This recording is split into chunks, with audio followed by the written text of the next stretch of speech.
Okay, hello everyone. My name is Bill Ristenpart. I'm a professor of chemical engineering and the director of the Coffee Center at the University of California, Davis. And what I'd like to share with you today is a little bit about research and innovation. And so to begin, what I'd like to do is start with what I think is a really amazing article from almost more than half a century ago by Ernest Lockhart. And so Ernest Lockhart was the director of something called the Coffee Brewing Institute. And he wrote this article in 1958 called Coffee Needs Research. And what's amazing about this article is that the things that he says then, back in 1958, are as true now as they were back then. So you might be thinking, well, that's a long time ago. Surely there's been a lot of research in coffee since then. And I'm here to tell you that, well, not really. And so here what I'm sharing is a graph. This is showing the total sales to US consumers of wine versus coffee. And so in 2018, there was about $68 billion in the United States of wine sales. And in coffee, there was actually quite a bit more, $88 billion for that 1 year in the United States. And so why I show this is to highlight that there's a tremendous disparity between the relative sizes of the economic value of these two important commodities and with the corresponding amount of scientific research. So here on the right is the number of scientific articles published on these two topics. Okay? And so here you can see that wine has almost more than 9,000 scientific articles published over all time, over the entire world, in the category of food science. And in contrast, coffee is tremendously less, at about 2,400. And many of these deal with things like nutrition and epidemiology, things like that. Okay? My point here is that as important as coffee is, coffee just plays a huge role in the economy of not only the United States, but the world. Historically, there hasn't been a corresponding amount of research about it. And so I can go into a whole talk about that and the history thereof. Okay? But what I'd like to do right now is highlight how we are trying to change that picture. Okay? And so what I have here on the screen are some examples of research ongoing right now at the University of California, Davis. And this is a pretty cluttered slide. Okay? You might recognize a few things. In the top left corner is the Coffee Taster's Flavor Wheel. That was a graduate student here, Molly Spencer, who did the statistical work that got that on the cover of the Journal of Food Science. Many different things here. Cold brew, food safety, looking at different sugars in coffee. The Coffee Genome Project is ongoing. I'd like to highlight two things. One is that when you read about things like this in the news, keep in mind that in the background, what are we doing? We're training students. And so here are some snapshots of different graduate students whose work is highlighted on this page. Okay? And so one thing that UC Davis is doing in terms of innovation and research is training a whole next generation of professionals who have expertise in coffee. Okay? And so I don't have time to talk about all these different topics. What I'd like to do is zoom in on one specific example that we're really excited about, and that's the Coffee Brewing Control Chart. And so, why is this important? This image right here is the cover of the Brewing Handbook. Okay? And so, to this day, this is the number one, or I'm told that this is the number one selling book published by the Specialty Coffee Association. Inside it is really a condensation of Ernest Lockhart's work from the 1950s and 1960s on coffee brewing. Okay? And so when you look inside, it really focuses on two key metrics. And the credit for this goes to Lockhart. Lockhart pointed out that these two key metrics really tell you a lot about the quality of coffee. And so since I'm going to be talking about them a lot, let me make sure everybody's on the same page. The first metric is so-called percent extraction. It's also known as the yield, or the solubles yield. And that's really how much of the mass do you pull out of the coffee grounds and pull into the liquid beverage. Coffee is at most about 30% extractable. Okay? Typically, it's around 20%, for reasons we'll get into in a second. That's the first metric. The second metric is known as the strength, or here on this slide, it's called the total dissolved solids. And that's literally how strong the cup of coffee is. It's the concentration of all the dissolved coffee molecules in the cup of coffee that you're actually drinking. And so a cup of coffee, even if it's jet black, is still about 99% water. It's only about 1 to 2% dissolved solids. So those are the two key metrics, and Lockhart's big insight, a brilliant insight, was that you could relate these two important metrics and say something about how the coffee tastes, the quality of the coffee. And so what you're looking at here is the original formulation of the coffee brewing control chart. Okay? And so on the vertical axis is the strength. That's here it's labeled extracted solids. That's the total dissolved solids. Okay, that's how strong your coffee is. On the horizontal axis is the percent extraction. Again, that's how much of the mass you ripped out of the coffee grounds into the liquid. The slanted diagonal lines are the brew ratio. That's the ratio of how much water to coffee grounds did you put into your brewer. And so this chart is related by the principle of conservation of mass. You can derive all these numbers here. But I think the way that most people use this is by looking at the superimposed sensory descriptors on top of that. And so you can see on the left-hand side, it has this phrase, underdeveloped. Okay? And so in the coffee industry, that's, as I'm sure many of you are aware, that's often translated as being on the sour side. Lockhart reported as being kind of grassy and maybe nutty or peanut flavors. On the right-hand side is bitter. Okay? And so I think we all know what bitter means. That's you go to higher extraction. This chart says that you get more bitterness. In the vertical direction, you have weak versus strong. So as you increase that TDS, you get stronger sensory impressions. And so this, like I said, this is the focal point of the Coffee Brewing Handbook. It's the heart of much of the vocational and professional training for members of the coffee industry. They really focus on this. And so now, having built this up, what I'd like to point out is that this chart, even though it was cutting edge in the 1950s, by modern sensory standards, is problematic. Okay? And so there's a few criticisms one can make. One is that first it has these sharp dividing lines, which kind of falsely imply that there's a huge difference going across that line, when in reality it should be much more of a continuous spectrum. Okay? The second thing is that this chart conflates sensory descriptive attributes, what does it taste like, with hedonic sensory judgments, what do people like? And those are two different things. And so kind of the distinguishing feature of this chart is right in the middle, there's this ideal box. It's the basis for the gold cup standard. People are trained right now to try to get their brews right in the middle of the target ideal zone, based on the idea that that's what people like the most. Okay, and as we'll show in this talk, that might not necessarily be true. And a third criticism is that this chart was developed back in the 1950s, and here I have a couple of pictures of housewives from the 1950s, not to criticize housewives from the 1950s, but just to really drive home that when this chart was developed, it's very different from now in 2020. Okay? And then finally, this is an overarching point. Here on the right-hand side, I show the coffee taster's flavor wheel. And so this has become very well known, and it's got about 104 different flavor descriptors, berry, orange. That highlights all the different flavor attributes that one can detect in coffee. And so there's basically, what I'm pointing out here is that there's a huge mismatch between the standard brewing control chart and what we know is possible in specialty coffee, that you can have all these amazing flavors. Where are they on the chart?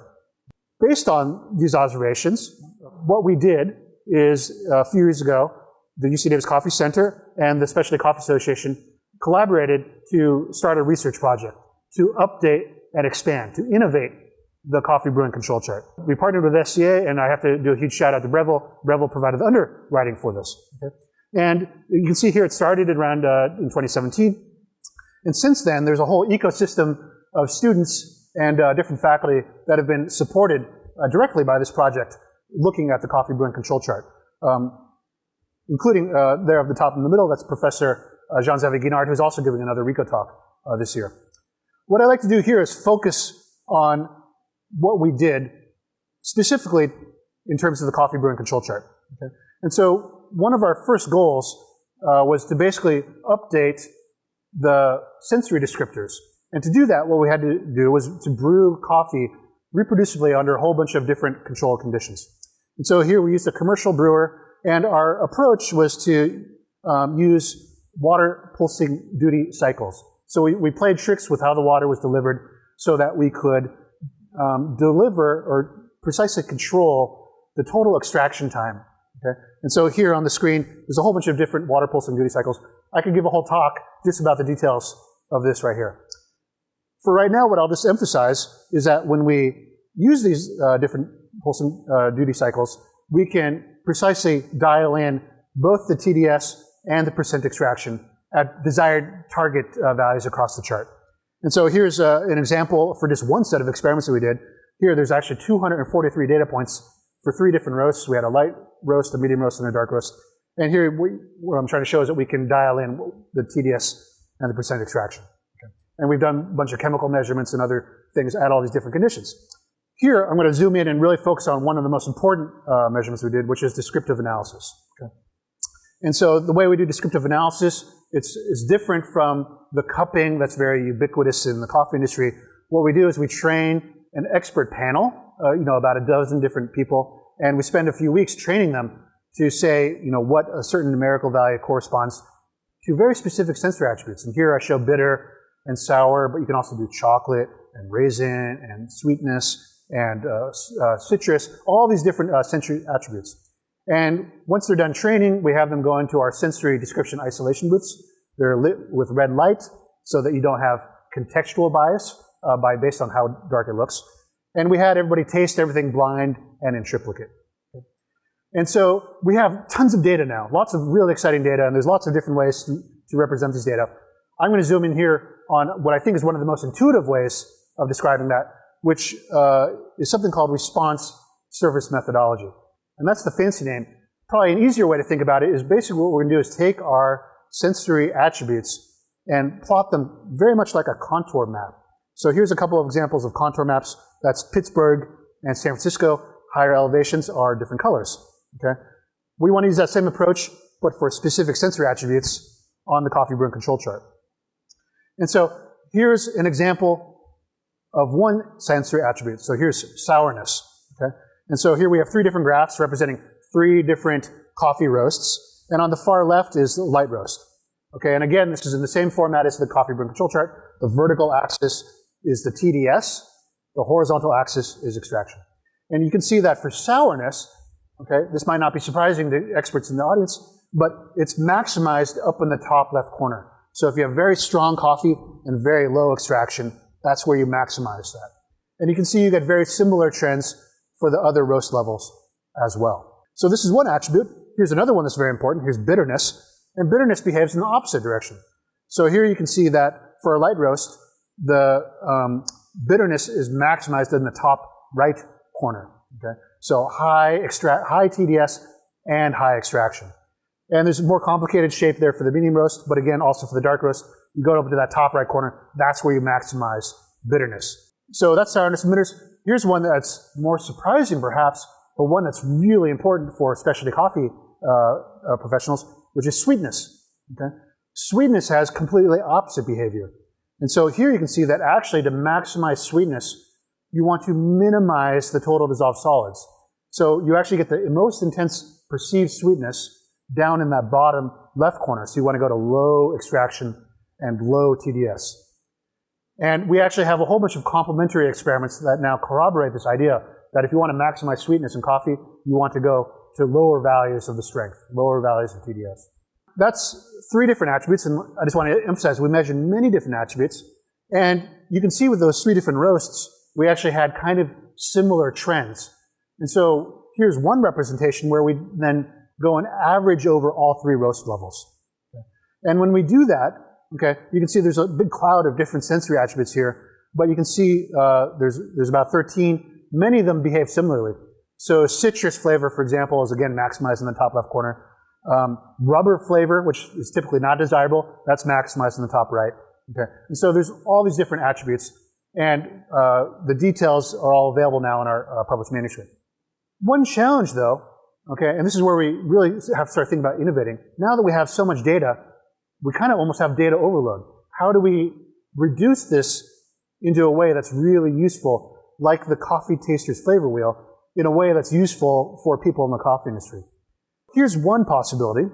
Okay, here is a graph of the coffee brewing control chart, where now what we're doing is plotting just where the different sensory attributes are maximized. Okay? And so up in the top left corner, where it's kind of painted yellowish or orangish, that's where sour and citrus are maximized. Okay? Up in the top right corner, that's where bitter, smoky, and roasted and a few other attributes are maximized. Sweetness and fruity are maximized down in the bottom left. Tea and floral are actually maximized at low TDS and high extraction. And so here we just have colorimetric representation of where these different attributes are maximized. Okay. This is one way of doing it, and I want to emphasize that the beverage is bitter everywhere, but if you want to maximize bitterness, you got to go to the top right corner. Similar for these other attributes. So this is just one possibility, and there's other pieces of information we can put on this. And if you are really used to the old coffee brewing control chart, you might look at the center of this chart and say, it's missing the ideal box. Where's ideal? Okay. And so we also have data on that. Okay. And so if we want to put more information on the coffee brewing control chart, why don't we find which coffees people like most and superimpose that ideal? Okay. Well, that raises a whole other host of questions, which is, what is ideal? Okay. And so specifically, what brewing profile of all these things that we tasted maximizes consumer liking? Okay. And the way that this was originally done by Lockhart was basically this idea of one size fits all. Okay. And so here we have one ideal cup of coffee, and that might be best on average, but you might alienate, and that's what these red X's here represent, you might alienate a lot of people who don't like that. That's not their ideal. At the opposite extreme, you could say, well, let's make a distinct, unique cup of coffee for every single consumer. Logistically, that's impossible. Okay? So in practice, what we do is we do consumer preference clustering. Okay? What we do is we find an optimal number of different types of coffee that different consumer segments will like the most. Okay? To do this, we use the sensory theater at the UC Davis Coffee Center. And there on the left is a picture of Andrew Cotter, who helped organize this. And we did some consumer preference testing. So all these coffees that we brewed over the entire coffee brewing control chart, we brewed them again. And instead of having an expert panel, we had consumers, untrained consumers, come in and taste them. We had 118 consumers.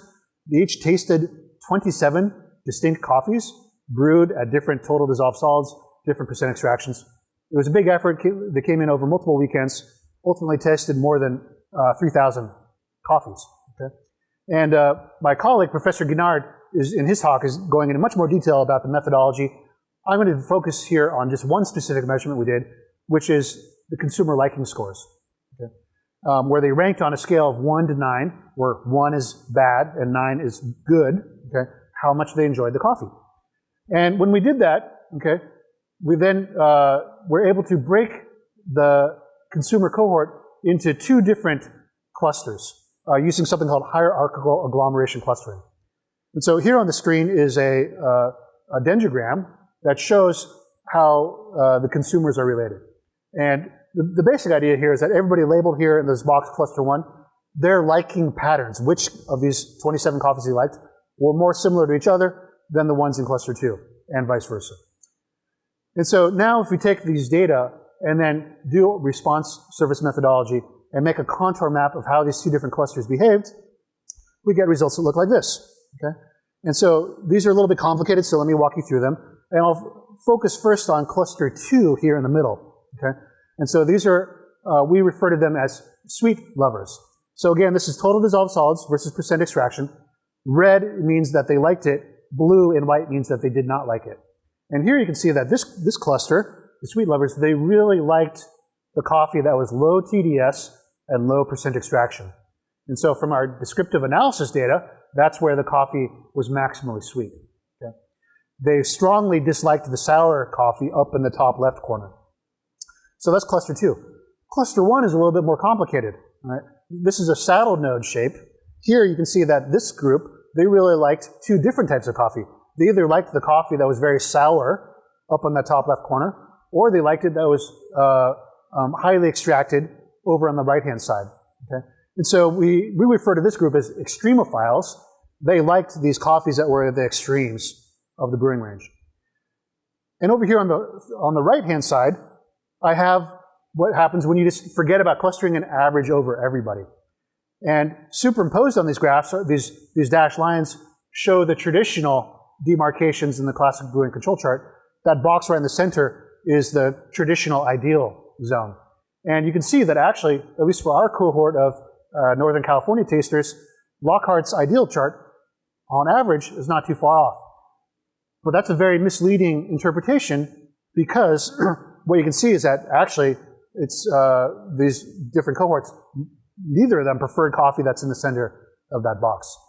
So going back to our ideal, we can now take our coffee brewing control chart and we could superimpose these different consumer liking scores aimed at different cohorts, either extremophiles or sweet lovers, on top of the sensory attributes. A third possibility, and this is, I think, now kind of thinking outside of the box, is do we need to even use this formulation that was first developed by Lockhart? Okay, it's a beautiful representation, but when I first saw it several years ago, I found it very confusing because it's labeled a control chart, but it doesn't actually plot things versus your control parameters. And so here I'm showing the coffee brewing control chart again. The diagonal lines are the brew ratio. That's something that you, the barista or the coffee professional, can control. You get to specify how many grams of coffee grounds you put in, how many grams of water you put in. You can control that. The two axes, though, are not independent variables. They are dependent variables. These are both things that result from what you control. Okay, they're not something you can't walk up to a coffee brewer and dial in the TDS. It just doesn't work that way. So I've been doing some work with another one of my grad students to see, can we just completely reformulate the coffee brewing control chart in terms of parameters that you actually truly control, variables that really truly are independent. And I could give a whole other talk about that, but here what I'm showing is a graph that really shows that much of coffee brewing really can be reduced down to what we refer to as something called the coffee brewing master curve. On the vertical axis is a non-dimensionalized version of the total dissolved solids of the brew strength. Okay? And on the horizontal axis is a non-dimensional brewing time. And there's a bunch of math that goes into this, but you can actually formulate a quantitative prediction for how strong your coffee will be as a function of how long you brew it for, okay, and your brew ratio. And superimposed here, you can see there's some scatter in the data, but it does a really good job on average of predicting how strong your coffee is going to be. So if we use this approach, if we use this mathematical formulation, we can actually recast how we plot the coffee brewing control chart. And so now what I'm looking at here is a reformulated version, okay, where on the vertical axis is the brew ratio. Again, that's what you could control. And here I have it plotted in terms of grams of coffee grounds per kilogram of water. And on the horizontal axis is the total brew time for a specific grind size. And then superimposed on this are now our dependent variables. The blue curves are the percent extraction. The orangish curves are the TDS. Okay? And you can see that as you go to higher and higher brew ratios, you get higher and higher values of TDS. As you go to higher and higher brew times, you get higher and higher percent extraction. This, now you can go, a user can go and look, or a barista or coffee professional can go look at this chart and say, oh, I want my target TDS, my target PE, and I can then dial in what sensory attribute I want. One important point here is that once you start talking about specific non-dimensional values, for example, brew times, the actual values on the horizontal axis will change. Okay? And so that means that you're going to have different values for different grind sizes. The shape of the data on the plot won't change, though. Same thing for the vertical axis. Different brewers with different flow rates will have different values. Okay? But then we can take a chart like this and then go ahead and superimpose our sensory attributes. In this formulation, this is where they're maximal. For example, if you really want to maximize sweetness and fruity, this graph tells you you want to use a shorter brew time and a lower brew ratio. Or if you want to maximize the floral and tea aspects, again, lower brew ratio, longer extraction time. So that's just a snapshot of the ways we're thinking about the different ways of updating and innovating the coffee brewing control chart. Here on the screen, I have several of our publications. The ones highlighted in orange have already been published. The ones in green have been submitted and are under peer review right now. And these are just the first 5 or so papers coming out from this one project. We have a lot of other papers in progress right now. And so in closing, I'd just like to go back to what I began with and again, thank Dr. Lockhart and his visionary research from more than half a century ago, and really to reiterate that, yes, coffee needs research. That was true then, it's true now. And at the UC Davis Coffee Center, we have lots of research in progress. We're trying to live up to Dr. Lockhart's vision. And I have a few pictures here of different people that have done this research. I'll call out especially Professor Guinard, Dr. Scott Frost, Kenzie Batali, Andrew Cotter, Jesse Liang, and several undergrads that have helped with this. And again, in terms of innovation, one of the most important points I'd like to really drive home is that all the people and all the students that have worked on this are really serving as an academic talent pipeline for the coffee industry. And so what I'm most excited about is that there are many new faces that in future presentations will be shown here as well. Thank you.